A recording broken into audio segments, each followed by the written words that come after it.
Hello student. मैं अभी जो टॉपिक स्टार्ट कर रहा हूँ वो है करंट डिवीजन रूल। तो बेसिकली हम देखते हैं कि सपोज दैट ये आपके पास रेजिस्टेंस है और सेकंड रेजिस्टेंस ये है और ये दोनों आपस में कनेक्टेड हैं। फर्स्ट रेजिस्टेंस है R1, सेकंड रेजिस्टेंस R2 है और इन दोनों सोर्स पे अगर हमने वोल्टेज सोर्स अप्लाई करा है तो ये एक वोल्टेज सोर्स है, बैटरी है और उस वोल्टेज सोर्स की वैल्यू V है। और जैसे हमें पता है कि ऑलवेज जो करंट होता है वो डिवाइड होता है पैरेलल में। लेट इस वोल्टेज सोर्स से करंट फ्लो स्टार्ट हुआ तो वो इस पॉइंट पे करंट स्टार्ट हो रहा है। इस पॉइंट से ये दोनों रेजिस्टेंस जो हैं वो पैरेलल में है। मींस दैट इसमें जो करंट फ्लो होगा वो I1 होगा और इसमें जो करंट फ्लो होगा I2 होगा। अकॉर्डिंग टू आपको ये पता है पैरेलल में ऑलवेज वोल्टेज सेम होता है। तो V equal to I R overall voltage and V equal to I1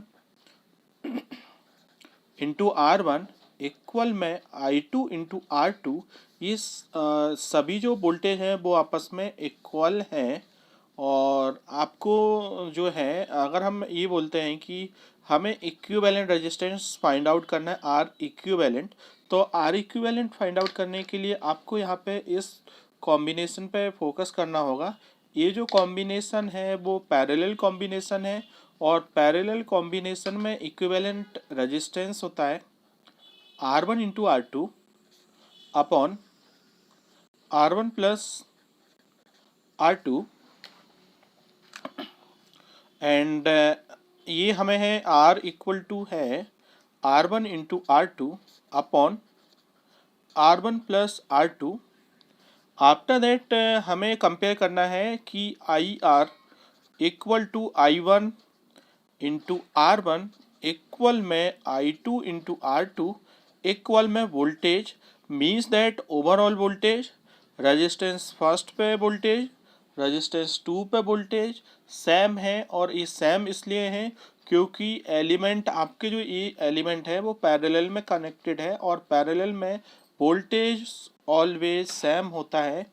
अब इसको कंटिन्यू हम सॉल्व कर रहे हैं और अगर हम कंसीडर करते हैं कि IR इक्वल में I1 into R1 then I1 is equal to overall current I into में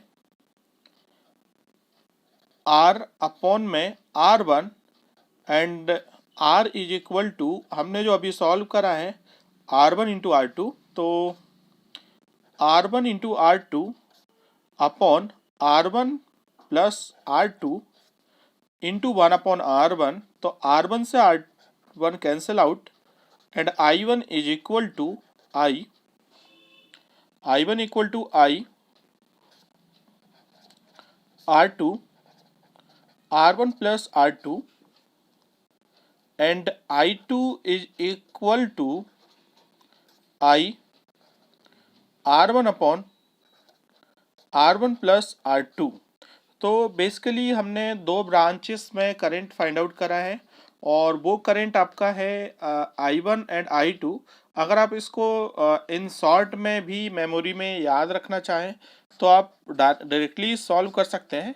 जैसे सपोज दैट हमें फाइंड आउट करना है I1, हमें फाइंड आउट करना है तो I1 जो है R1 रेजिस्टेंस में फ्लो हो रहा है उसका जस्ट अपोजिट रेजिस्टेंस R2 है। तो हम कंसीडर कर सकते हैं R2 अपॉन में overall current resistance R1 into R2। Similar way में अगर हम देखते हैं कि I2 में ओवरऑल करंट I इंटू में आपके पास I2 जो फ्लो हो रहा है वो R2 में फ्लो हो रहा है। R2 का जस्ट अपोजिट रेजिस्टेंस है R1, तो R1 अपॉन में R1 प्लस R2।